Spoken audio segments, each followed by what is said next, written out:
Assalamualaikum warahmatullahi wabarakatuh. Kembali lagi di channel Marsha Subiakto. Pada kesempatan kali ini kita akan kembali membahas informasi menarik. Kali ini kembali terkait dengan P3K ya, atau pegawai pemerintah dengan perjanjian kerja. Jadi hari ini kembali ada informasi atau berita menarik berkaitan dengan P3K ini. Berita atau informasinya datang dari salah satu pengamat kebijakan publik ya, yang melihat putusan atau hasil rapat kerja kemarin antara Komisi 2 DPR RI dengan pemerintah. Dalam hal ini Kementerian Dalam Negeri, Kementerian Pan-RB, dan perwakilan kepala daerah di seluruh Indonesia. Bahwasannya kabarnya gaji P3K terutama untuk tenaga guru, tenaga kependidikan, dan tenaga kesehatan akan dialihkan menggunakan APBN. Jadi pengamat kebijakan publik ini menilai jika nantinya benar gaji P3K yang bertugas di pemerintah daerah akan dialihkan menggunakan APBN, apakah nantinya tidak membuat daerah akan manja gitu ya.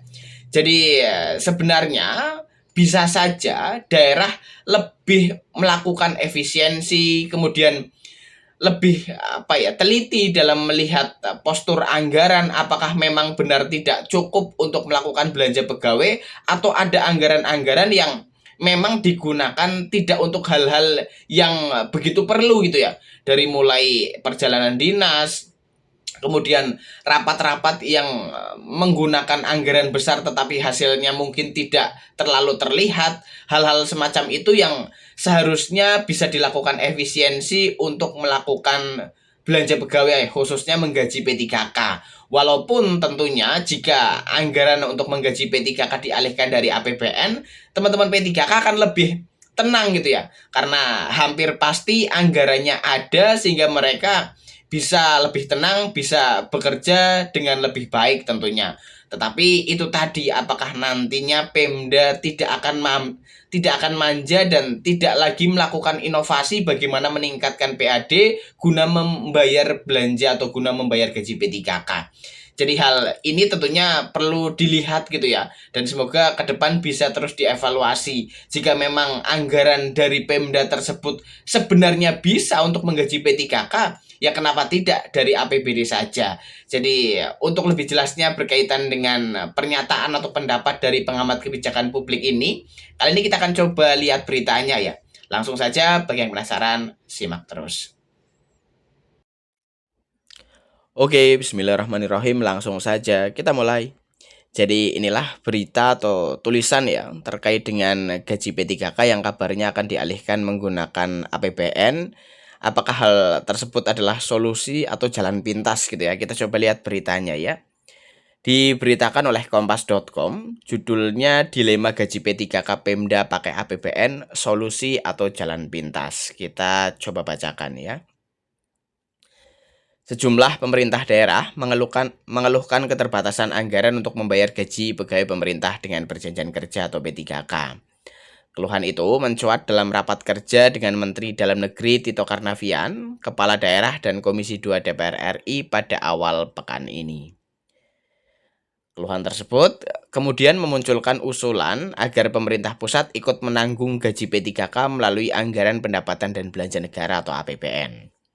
Ketua Komisi 2 DPR, Rifki Nizami Karsayuda menilai skema tersebut dapat menjadi alternatif agar pengangkatan P3K tidak semakin membebani keuangan daerah, terutama di tengah keterbatasan fiskal karena pemotongan transfer ke daerah atau TKD. Kami mengusulkan kepada pemerintah bahwa sumber pembiayaan atau penggajian P3K dan P3K paruh waktu khusus untuk tenaga guru dan tenaga kependidikan serta tenaga kesehatan di daerah itu dibiayai dari APBN. Ujar Rifki di Gedung DPR Senayan, Jakarta, Senin 8 Juni 2026. Namun, apakah menggaji P3K melalui APBN merupakan solusi? Daerah lebih manja. Pengamat kebijakan publik Lina Miftahul Janah menilai pengalihan beban gaji P3K ke APBN bukanlah pilihan yang tepat. Ia memahami usulan itu dapat membantu daerah memenuhi kewajiban di tengah ketiadaan anggaran. Namun, kata dia, ada batas tanggung jawab antara pemerintah pusat dan pemerintah daerah dalam mengelola ASN. Itu nggak boleh, itu nanti Pemdanya akan lebih manja, kata Lina saat dihubungi kompas.com Selasa 9 Juni 2026. Menurut Lina, Pemda tetap harus bertanggung jawab atas konsekuensi kebijakan kepegawaian yang diambil, termasuk memastikan ketersediaan anggaran untuk membayar gaji P3K yang telah direkrut. Ia juga beranggapan kesulitan membayar gaji P3K bisa saja mencerminkan belum optimalnya pengelolaan anggaran daerah.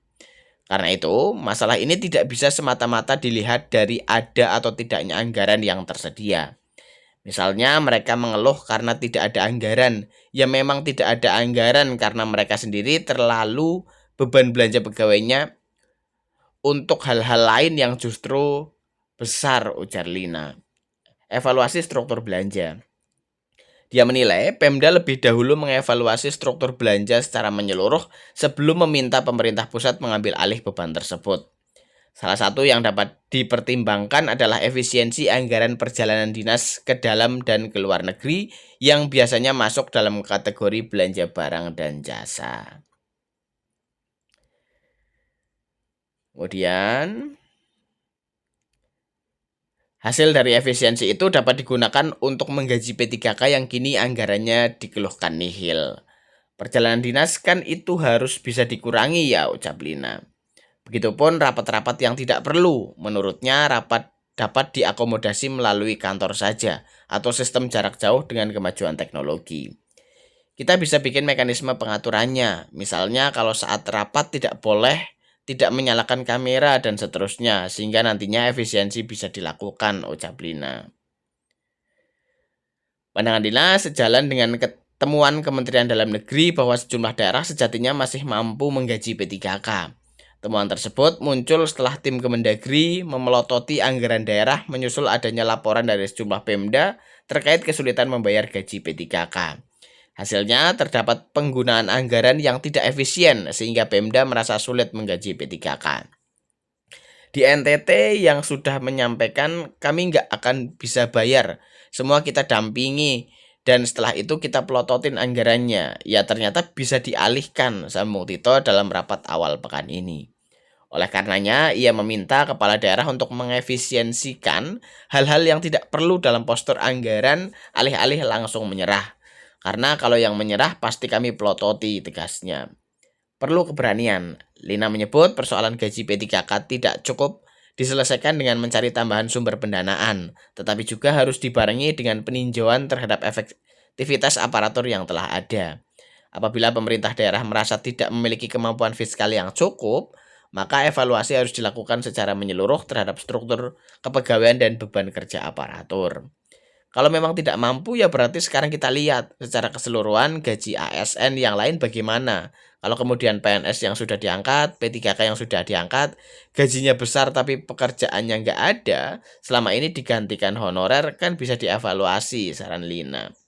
Kepala daerah, kata dia, perlu memastikan setiap ASN yang digaji negara benar-benar menjalankan tugas dan tanggung jawabnya secara optimal. Sebab bukan tidak mungkin terdapat pegawai yang secara administratif telah menduduki jabatan tertentu tetapi pekerjaan operasional sehari-harinya justru dijalankan oleh tenaga lain. Ya, jadi itulah ya berita atau informasi terkait dengan gaji P3K di Pemda yang kabarnya akan dialihkan menggunakan APBN. Tetapi apakah hal tersebut merupakan solusi atau hanya sekedar jalan pintas? Sudah dibahas ya.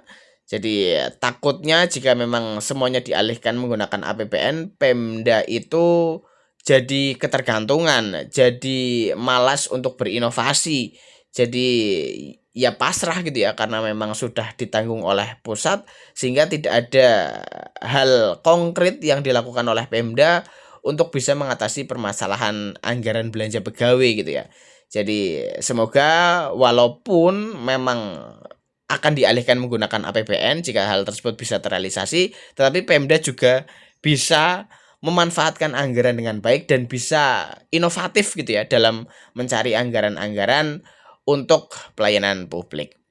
Jadi mungkin itu ya informasi yang bisa disampaikan pada kesempatan kali ini. Jika ada tanggapan atau pertanyaan berkaitan dengan hal ini, teman-teman bisa tinggalkan di kolom komentar. Terima kasih, mohon maaf bila ada kesalahan. Wassalamualaikum warahmatullahi wabarakatuh.